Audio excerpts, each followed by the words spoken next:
আজকের এই বিশেষ বিশ্লেষণে আপনাদের সবাইকে স্বাগত। আজ আমরা বাংলা সাহিত্যের এমন একটা হাড়হিম করা হরর আখ্যানের গভীরে ঢুকতে যাচ্ছি, যার নাম শ্মশান কুঠির প্রেত। একদম সাধারণ আটপুরে জীবনের মোড়কে কিভাবে যে এই গল্পটা একটা চরম মাত্রার ভয়ঙ্কর রূপ নেয়, সেটা দেখলে জাস্ট চমকে যেতে হয়। আমরা আজকে ধাপে ধাপে এর পেছনের মনস্তত্ত্ব, গল্পের বাঁক আর লুকিয়ে থাকা রহস্যগুলো ডিকোড করব। তো চলুন আর দেরি না করে শুরু করা যাক। আচ্ছা, একটু ভেবে দেখুন তো, মাঝরাতে আপনার কোনো খুব কাছের বন্ধু চরম আতঙ্কিত অবস্থায় আপনার দরজায় এসে হাজির হলো। আপনি কি করবেন? তাকে সাহায্য করবেন, তাই তো? কিন্তু আমাদের আজকের এই বিশ্লেষণে আমরা দেখতে পাব কিভাবে এই খুব সাধারণ একটা মানবিক প্রবৃত্তি চরিত্রগুলোকে একটা অমোঘ অতিপ্রাকৃত ফাঁদের দিকে টেনে নিয়ে যায়। গল্পটা একেবারে প্রথম ফ্রেম থেকেই এমন একটা সাসপেন্স তৈরি করে যে আপনি ভাবতে বাধ্য হবেন আসল বিপদটা ঠিক কোথায় লুকিয়ে আছে। পর্ব ১, মধ্যরাতের কড়া নাড়া এবং প্রেক্ষাপট। চলুন গল্পের একেবারে শুরুতে যাওয়া যাক। হরর আখ্যানগুলোর একটা বড় বৈশিষ্ট্য খেয়াল করেছেন? এরা আমাদের সবচেয়ে নিরাপদ জায়গা, মানে আমাদের নিজেদের বাড়িতেই আতঙ্কটা ঢুকিয়ে দেয়। রাত তখন 10টা। গল্পের মূল চরিত্র নীলকান্ত নিজের রান্নাঘরে বেশ নিশ্চিন্ত মনে রাতের খাবার বানাচ্ছে, আর ঠিক তখনই কলিং বেলের আওয়াজ। নিস্তব্ধতা ভেঙে খান খান। দরজার ওপাশে কে? তার বহুকালের বন্ধু সুবিমল। এই যে রাত 10টার সময়টা, এটা কিন্তু শুরুতেই একটা একাকিত্ব আর অরক্ষিত ফিলিং তৈরি করে দেয়। হরর স্টোরি টেলিংয়ে একটা দারুণ নিয়ম আছে, জানেন তো? শো ডোন্ট টেল, মুখে না বলে কাজ দিয়ে বোঝানো। সুবিমল যখন ঘরে ঢোকে, সে কিন্তু টু শব্দটাও করতে পারছিল না। জাস্ট হাঁপাচ্ছিল, কপালে বিন্দু বিন্দু ঘাম, আর বারবার শুধু গ্রামে ফিরে যাওয়ার আকুতি জানাচ্ছিল। কিন্তু সবচেয়ে ভয়ঙ্কর ব্যাপারটা ঘটে যখন রান্নাঘরে প্রেসার কুকারের সাধারণ একটা হিস হিস শব্দ শুনে সুবিমল সেটাকে দানবের হাসি বলে ভুল করে বসে। এই ছোট ছোট শারীরিক আর শ্রুতিগত লক্ষণগুলো একেবারে নিখুঁতভাবে বুঝিয়ে দেয় যে সুবিমলের মেন্টাল ব্রেকডাউন বা মানসিক বিপর্যয়টা ঠিক কোন পর্যায়ে পৌঁছেছে। দ্বিতীয় পর্ব, ছাই মাখা আগন্তুক এবং অভিশাপ। এবার আমরা একটু ফ্ল্যাশব্যাকে যাব। সুবিমল আসলে কেন এত ভয় পাচ্ছে, এই টাইমলাইনটা একটু খেয়াল করুন। সুবিমল মধুপুরের একটা নির্জন সিনেমা হলে লাইটম্যানের কাজ করত। সাধারণ একটা রাতের শিফট কিভাবে ধীরে ধীরে একটা অভিশপ্ত এনকাউন্টারে বদলে যায়, সেটা এখানে বেশ স্পষ্ট। একদম সাধারণ একটা দিন, মাত্র 3টে টিকিট বিক্রি হয়েছে, কিন্তু হঠাৎ করেই হলে এমন একজনের এন্ট্রি হয় যে পুরো হল ফাঁকা থাকা সত্ত্বেও সুবিমলের মনোযোগ টেনে নেয়, আর যাওয়ার সময় একটা চেয়ারে কিছু ছাই ছড়িয়ে দিয়ে যায়। এখন এই স্লাইডের সবচেয়ে ইন্টারেস্টিং দিকটা হলো, এই সত্তাটি কিন্তু আমাদের চেনা ভূতের কনসেপ্টকে পুরোপুরি ভেঙে দেয়। আমরা সাধারণত কি ভাবি?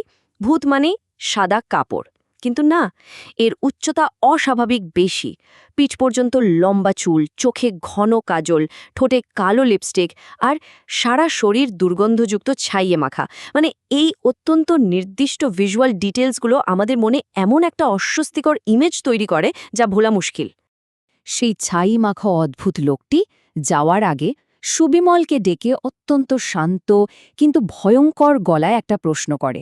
সে বলে, বলতে পারবে এই ছবির শেষে কি হবে? শ্মশানে কে পুড়বে?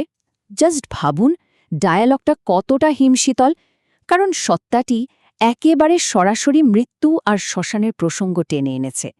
এই একটা প্রশ্নই বুঝিয়ে দেয় যে সামনে কোনো ভয়ঙ্কর পরিণতি অপেক্ষা করছে। লোকটি কিন্তু বলে গিয়েছিল ছাই রাখা চেয়ারটিতে কেউ যেন না বসে, কিন্তু সুবিমল রাগের মাথায় ঠিক সেই কাজটাই করে বসে, আর সেটাই ছিল তার সবচেয়ে বড় ভুল।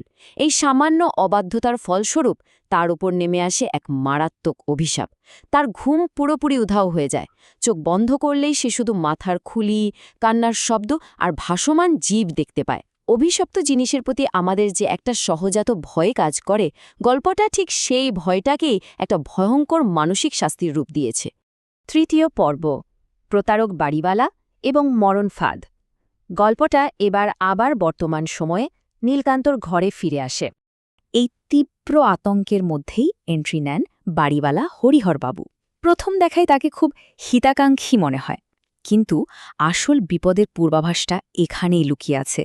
হরিহরবাবু এসেই সুবিমলের ভয়টাকে স্রেফ মনের ভুল বলে উড়িয়ে দেন। শুধু তাই নয়, বাইরে তখন মেঘ ডাকছে, তুমুল দুর্যোগ, আর তিনি জেদ ধরলেন তার ছাদ খোলা অ্যান্টিক গাড়িতে করে সবাইকে সিনেমা দেখাতে নিয়ে যাবেন। মানে একজন বিশ্লেষক হিসেবে বলতেই হয়, এত রাতে এমন অদ্ভুত একটা প্রস্তাব যে কোনো মানুষের কাছে একটা বিশাল রেড ফ্ল্যাগ হওয়া উচিত, তাই না? হরিহরবাবু সুবিমলকে বলেন, তুমি ভয়টাকে জয় করতে পারোনি। এই সব তোমার সবই মনের ভুল। আখ্যানটা এখানে কি দারুণভাবে গ্যাস লাইটিং ব্যবহার করেছে খেয়াল করেছেন? হরিহরবাবু সুবিমলের এত বড় একটা ট্রমাকে জাস্ট গ্যাস লাইট করে তুচ্ছ প্রমাণ করে দিলেন। এর আসল উদ্দেশ্যটাই ছিল চরিত্রগুলোকে তাদের সেফ জোন থেকে বের করে একটা অরক্ষিত নির্জন জায়গায় নিয়ে যাওয়া, যেখানে তারা পুরোপুরি অসহায়। চতুর্থ পর্ব, ভয়ঙ্কর চরম মুহূর্ত এবং আসল সত্য। আমরা গল্পের একেবারে ক্লাইম্যাক্সে চলে এসেছি। হরিহর বাবুর কথায় বাধ্য হয়ে তারা গাড়িতে ওঠে। রাতের অন্ধকার ছিঁড়ে হুট খোলা গাড়িটা প্রবল গতিতে ছুটে চলেছে। হঠাৎ নীলকান্ত খেয়াল করে স্টিয়ারিংয়ে বসা হরিহর বাবুর মাথার চুলগুলো আর আগের মতো নেই। সে অবাক হয়ে প্রশ্ন করতেই হরিহর বাবু উত্তর দেন, মানুষের চুল নিয়ে এত চিন্তা কেন? আর এই ডায়ালগটাই হলো পারফেক্ট একটা জাম্প স্কেয়ারের জন্য মাস্টারপিস বিল্ড আপ। গাড়ির ভেতরের পরিস্থিতি তখন সেকেন্ডের মধ্যে বদলে গেছে। হরিহরবাবুর সেই পরিপাটি সাদা চুল হঠাৎ করেই বড় বড় কালো চুলে পরিণত হয়ে যায়। তার মাথা ঘুরে যায় নীলকান্তর দিকে, আর সেটা কোনো মানুষের মাথা নয়, একটা কঙ্কালের খুলি। কালো লিপস্টিক, চোখে কাজল, আর সারা মুখে ছাই মাখা সেই একই বিভৎস্বরূপ। মানে এই মুহূর্তটা একেবারে প্রমাণ করে দেয় যে এই হরিহরবাবুই হল সিনেমা হলের সেই অদ্ভুত আগন্তুক। রূপান্তরের পর সেই সত্তাটি তার আসল উদ্দেশ্যটা একেবারে ক্লিয়ার করে দেয়। সে সরাসরি বলে ওঠে, তোমার বন্ধু শ্মশানকুঠি দেখার সময় এসে গেছে, তাই তোকে নিতে এসেছি। ব্যাস, গল্পের চূড়ান্ত সত্যটা উন্মোচিত হল। এটা কনফার্ম হয়ে যায় যে পুরোটাই ছিল একটা সুপরিকল্পিত ফাঁদ। সিনেমা হল থেকে শুরু করে নীলকণ্ঠের বাড়ি পর্যন্ত এই সত্তাটি আসলে সুবিমলকেই স্বীকার করার অপেক্ষায় ছিল। সিচুয়েশন তখন পুরোপুরি আউট অফ কন্ট্রোল। সত্তার সেই বীভৎস কালো হাত সুবিমলের কপালে ছোঁয়া মাত্রই সে বেহুশ হয়ে পড়ে। নীলকান্ত বুঝতে পারে এখানে থাকলে তারও মৃত্যু কনফার্ম। তাই বাঁচার ডেসপারেট চেষ্টায় সে চলন্ত গাড়ি থেকেই সোজা বাইরে লাফ দেয়। প্রাণে সে বেঁচে যায় ঠিকই, কিন্তু দূর থেকে সে যে দৃশ্যটা দেখে তা আরও ভয়ঙ্কর। সে দেখে এক বিশাল দানবিক আকৃতির লোক সুবিমলের পা ধরে তাকে একটা অন্ধকার গলির ভেতর টেনে নিয়ে যাচ্ছে। সুবিমলের এই পরিণতিটা যেমন করুণ, তেমনি শিউরে ওঠার মতো। পঞ্চম এবং শেষ পর্ব, চূড়ান্ত মোড় ও দীর্ঘস্থায়ী আতঙ্ক। নীলকান্ত কোনো ক্রমে পালিয়ে সোজা পুলিশ স্টেশনে ছুটে যায়, আর গল্পের সবচেয়ে বড় ধাক্কাটা সেখানেই অপেক্ষা করছিল। এই স্লাইডের পার্থক্যটা একটু খেয়াল করুন। আমরা এতক্ষণ ধরে জেনে এসেছি যে সুবিমল সিনেমা হলের রাতের শিফটে কাজ করত, কিন্তু পুলিশ স্টেশনে গিয়ে জানা যায় এক ভয়ঙ্কর সত্য। ওই সিনেমা হলটিতে নাকি 6 মাস আগেই আগুন লেগেছিল, আর পুরো হলটা পুড়ে ছাই হয়ে গেছে। এই একটা মাত্র ইনফরমেশন পুরো গল্পের মোড় ঘুরিয়ে দেয়। এটা প্রমাণ করে যে সুবিমল যে ছাই মাখা লোকটিকে দেখেছিল আর যে শ্মশানের কথা বলা হয়েছিল, তার সবটাই ছিল ওই পুড়ে ছাই হয়ে যাওয়া সিনেমা হলের এক অভিশপ্ত বাস্তব। আর এখানেই আমাদের জন্য সবচেয়ে বড় ধাঁধাটা লুকিয়ে আছে। একটু ভেবে দেখুন, যদি সিনেমা হলটা সত্যিই 6 মাস আগে পুড়ে ছাই হয়ে গিয়ে থাকে, তবে সুবিমল প্রতিদিন রাতে কোথায় ডিউটি করতে যেত? ওই ফাঁকা সিনেমা হলের টিকিট কেটে আসা সেই ছাই মাখা অদ্ভুত লোকটিই বা আসলে কে ছিল? সে কি কোনো অতৃপ্ত আত্মা, নাকি স্বয়ং মৃত্যু যে সুবিমলকে শ্মশানকুটিতে নিয়ে যাওয়ার জন্যই ঘাপটি মেরে বসেছিল? এই অমীমাংসিত প্রশ্নটাই কিন্তু গল্পের শেষে আমাদের মনের গভীরে একটা দীর্ঘস্থায়ী আতঙ্কের জন্ম দেয়।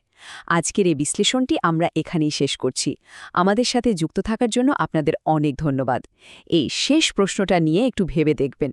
কে জানে, হয়তো এর উত্তরটা আপনাদের কল্পনার চেয়েও অনেক বেশি ভয়ঙ্কর।